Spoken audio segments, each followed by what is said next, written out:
और सीधे आपको ले चलेंगे गोहाना, जहां पर इस वक्त प्रधानमंत्री की रैली को संबोधित कर रहे हैं। दलित समाज से हैं।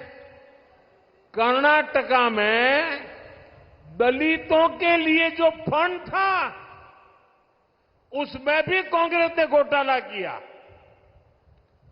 ये वहां की कांग्रेस सरकार ने, वहां के सीएम ने विधानसभा में खुद इस बात को स्वीकार किया है। अब बताइए, जहां भ्रष्टाचार होगा वहां दुनिया का कोई देश, कोई भी निवेश करने वाला, कोई भी कारखाना लगाने वाला हरियाणा की धरती पर आएगा क्या? तो हरियाणा का नुकसान होगा कि नहीं होगा? हरियाणा में निवेश नहीं आएगा तो नौजवानों को नौकरी कैसे मिलेगी? साथियों, कांग्रेस से बड़ी बेईमान और धोखेबाज पार्टी देश में और कोई नहीं है।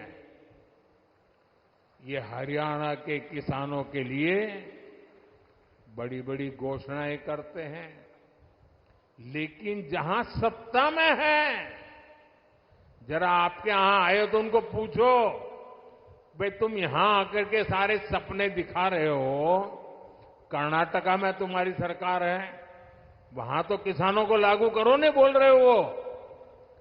तेलंगाना में तुम्हारी सरकार है, वहां तो लागू करो। ये झूठ बोल रहे हैं, ये आपकी आंख में धूल झोंक रहे हैं।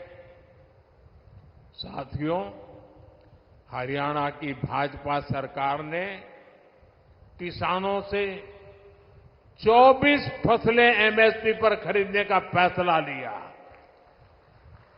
लेकिन जब यहां कांग्रेस की सरकार थी तो एमएसपी पर फसलें खरीदने से सबसे ज्यादा नफरत करती थी।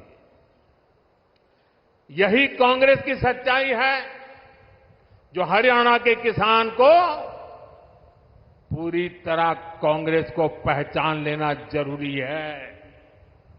साथियों, भाजपा सरकार निरंतर किसान हक में बड़े फैसले ले रही है। अपनी तीसरी पारी के पहले 100 दिनों में ही हमारी सरकार ने किसानों के लिए अनेक बड़े फैसले लिए हैं।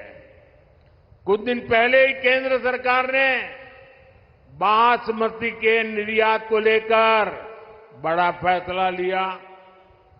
अभी तक बासमती के एक्सपोर्ट के लिए न्यूनतम मूल्य तय था, उस सीमा से नीचे निर्यात संभव नहीं था। इससे भारत के बजाय दूसरे देशों से लोग इंपोर्ट करते थे। अब हमने किसानों की भलाई के लिए ये सीमा भी हटा दी है और इससे ज्यादा बासमती एक्सपोर्ट हो पाएगा। इसका सीधा फायदा धान किसानों को होगा, उन्हें और ज्यादा पैसा मिलेगा। साथियों, हमने भारत के तिलहन किसानों के लिए भी बड़ा फैसला लिया है। विदेश से आयात होने वाले तेल पर हमने टैक्स बढ़ा दिया है। कोशिश यही है कि भारत के किसानों के तिलहन की ज्यादा से ज्यादा खरीद हो और तिलहन की खेती करने वाले किसानों को ज्यादा से ज्यादा उसका लाभ हो। तिलहन किसानों को भी इसका लाभ होगा। अब जैसे सूरजमुखी के आयात पर पहले टैक्स नहीं था, अब 20% टैक्स लगाया गया है। इससे हरियाणा के सूरजमुखी की पैदावार से जुड़े हमारे जो किसान भाई बहन हैं उनको बेहतर दाम मिलेंगे। भाजपा ये सब इसलिए कर रही है ताकि हमारे किसान ज्यादा से ज्यादा तिलहन उगाएं और पैसे कमाएं।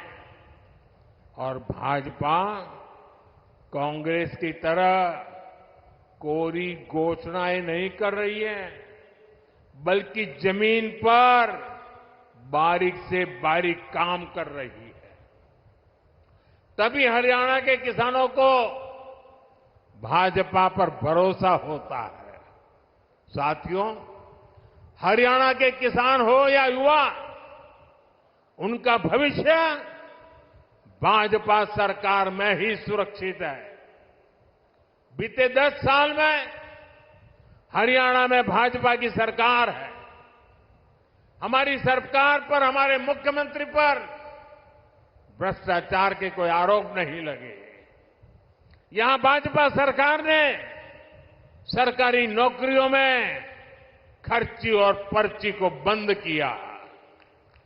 8 अक्टूबर के बाद भाजपा की नई सरकार एक बार फिर नौजवानों के लिए हजारों नए अवसर बनाएगी।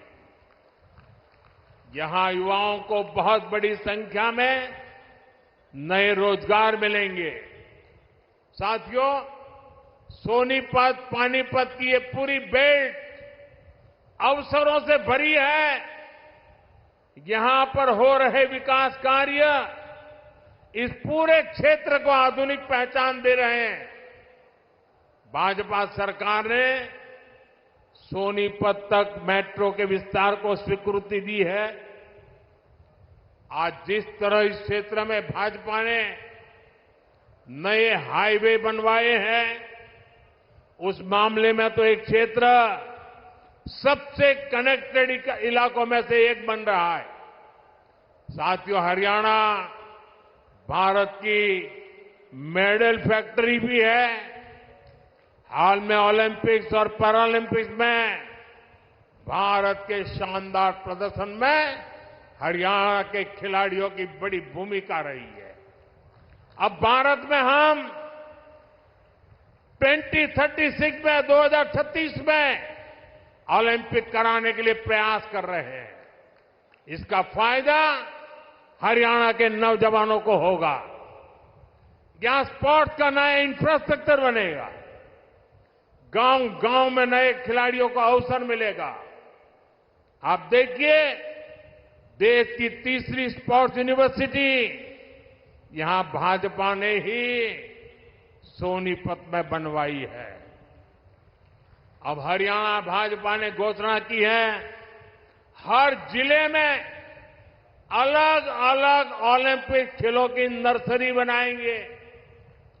हरियाणा की बेटियां, हरियाणा के बेटे दुनिया भर में जाकर मेडल लाए, उसमें भाजपा हर तरह से उनकी मदद कर रही है।